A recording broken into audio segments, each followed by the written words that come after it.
Rahman waj'alni minas sholihin. Amin ya rabbal alamin. Oke. Mari kita menyanyikan lagu Indonesia Raya.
Bila tidak ada yang sakit ya hari ini, ya alhamdulillah tidak ada yang sakit. Hari ini kita akan belajar tentang bersuci dari najis dan hadas. Mari kita lihat bersama-sama indikator pencapaian kompetensinya. Yang pertama adalah peserta didik dapat menjelaskan pengertian dan dalil perintah bersuci dari najis dan hadas. Yang kedua, peserta didik dapat menyebutkan macam-macam najis dan tata cara bersucinya. Yang ketiga, peserta didik dapat menyebutkan macam-macam hadas dan tata cara bersucinya. Yang keempat, peserta didik dapat menganalisis ketentuan wudhu. Yang kelima, peserta didik dapat mengkomunikasikan hasil analisis ketentuan wudhu. Tujuan pembelajaran kita yang pertama adalah peserta didik mampu menguraikan pengertian dan dalil bersuci. Yang kedua, peserta didik dapat menyebutkan macam-macam najis dan tata cara bersucinya. Yang ketiga, peserta didik dapat menyebutkan macam-macam hadas dan tata cara bersucinya. Yang kelima, peserta didik mampu menganalisis ketentuan wudhu. Yang kelima, peserta didik dapat mengklasifikasikan ketentuan wudhu dengan tepat. Yang keenam, peserta didik dapat mengklasifikasikan dengan percaya diri. Oke, saya tahu nggak ini keberapa? Wudhu. Yang gambar pertama gambar wudhu. Gambar yang kedua praktek wudhu. Pintar.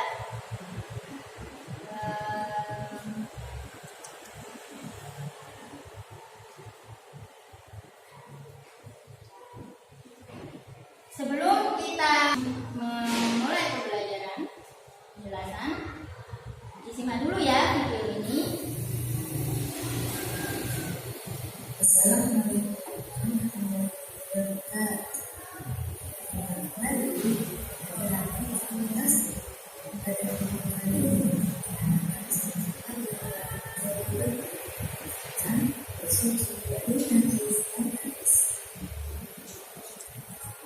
Yang kali ini dapat menjelaskan dengan bersuci dari najis dan hadas.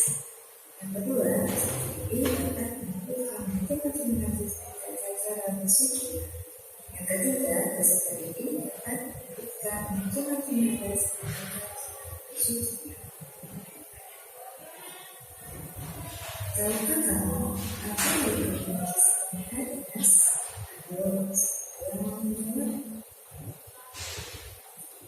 Najis secara bahasa artinya kotor atau menjijikkan. Itu dengan mandi besar atau mandi wajib. Alhamdulillah, sebelum bagaimana dari pagi sampai jumpa di pelajaran berikutnya.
berarti kotor atau menjijikan, tidak bersih atau tidak suci. Secara istilah, najis diartikan suatu benda yang mengotori pakaian atau badan kita yang menghalangi sahnya ibadah kita kepada Allah. Oke, apa tadi setelah mempelajari hadis najis dan hadas, apa perbedaannya? Najis dan hadas, kotoran. Najis itu kotoran, kalau hadas tidak suci. Oke, kalau najis itu kotoran, kalau hadas hal yang dianggap tidak suci. Macam-macam najis sekarang. Macam-macam najis ada tiga. Yang pertama mukhafaf, yang kedua mutawassit, yang ketiga Oke, kalau mukhafaf ada najis apa? Najis ringan. Contohnya seperti iya, kencing bayi laki-laki yang belum makan sesuatu kecuali ASI. Cara mensucikannya bagaimana? Iya, cukup dipercikan saja airnya, cukup dipercikan air ke tempat yang terkena najis sampai bersih. Oke, pintar. Kemudian yang kedua najis mutawassit, yaitu najis sedang.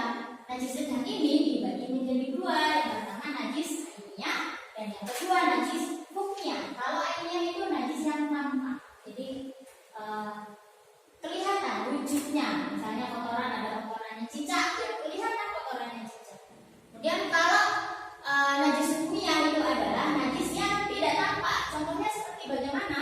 Misalnya ada kucing yang kencing kemudian sudah kering, nah kan nggak kelihatan, tapi di situ najis.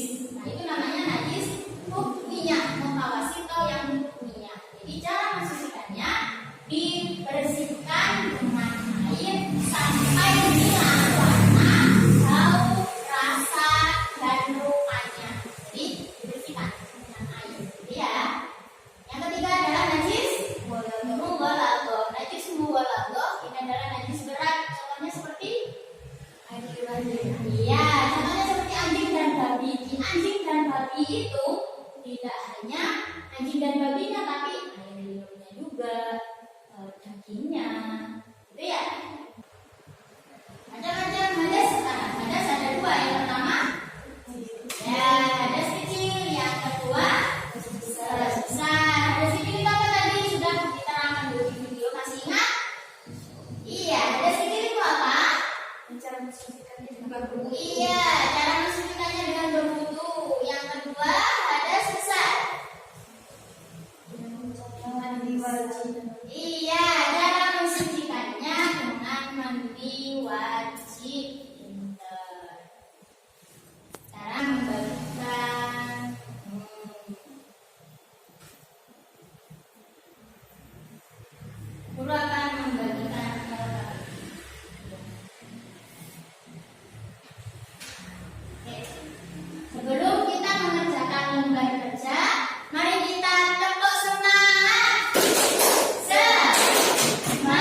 digunakan untuk membersihkan anggota-anggota badan tertentu.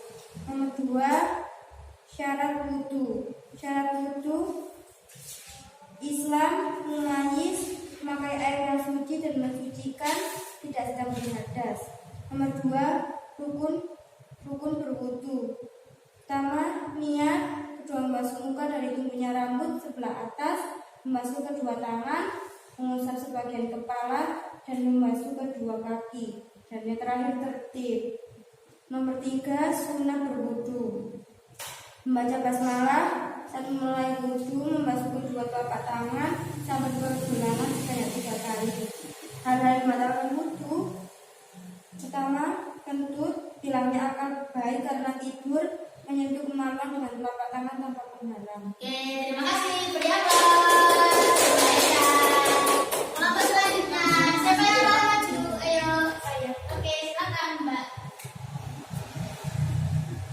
Nomor 1, jelaskan pengertian wudu. Berdasarkan istilah fikih, wudu merupakan pelaksanaan kegiatan untuk membersihkan secara khusus atau perbuatan tertentu yang diawali dengan niat khusus. Nomor 2, syarat wudu. Syarat Islam memayas, memakai air yang mensucikan, tidak ada yang menghalangi sampai air berkulit, tidak berhadas besar seperti haid dan nifas. Rukun wudu, niat membasuh muka dari rambut hingga ke dagu, dari telinga kanan sampai ke telinga kiri, mengusap sebagian kepala mulai dari kening sampai ke tengkuk, membasuh kedua kaki sampai mata kaki, ketip atau mulut. Sunnah wudu, membaca basmalah saat mulai wudu, berkumur-kumur, mengusap seluruh kepala. Hal-hal yang membatalkan wudu. Tentu hilang akal tersebut dengan yang menakut. Oke, bagaimana jawaban dari Mbak Ira barusan? Sudah lengkap atau bagaimana? Oh, sudah lengkap. Terima kasih. Beri aplaus. Oke, setelah selesai berdiskusi, apa sih yang kita dapat dari pembelajaran kali ini? Ayo kita sama-sama apa sih kesimpulan dari pembelajaran hari ini, yaitu wudu. Ya, pengertian wudu, ada lagi syarat wudu. Syarat wudu. Sebelum kita melakukan wudu, niat dulu. Jadi kesimpulan hari ini adalah kita memahami pengertian dari najis dan hadas. Kita memahami pengertian dari najis dan hadas dan tata cara bersucinya. Jadi bagaimana cara bersuci dari najis dan bagaimana bersuci dari hadas. Oke, bagaimana perasaan kalian setelah pembelajaran hari ini? Apakah bahagia atau biasa saja atau bingung? Bahagia. Oh, bahagia Mbak. Oh, bahagia Mbak. Oke, bahagia. Alhamdulillah.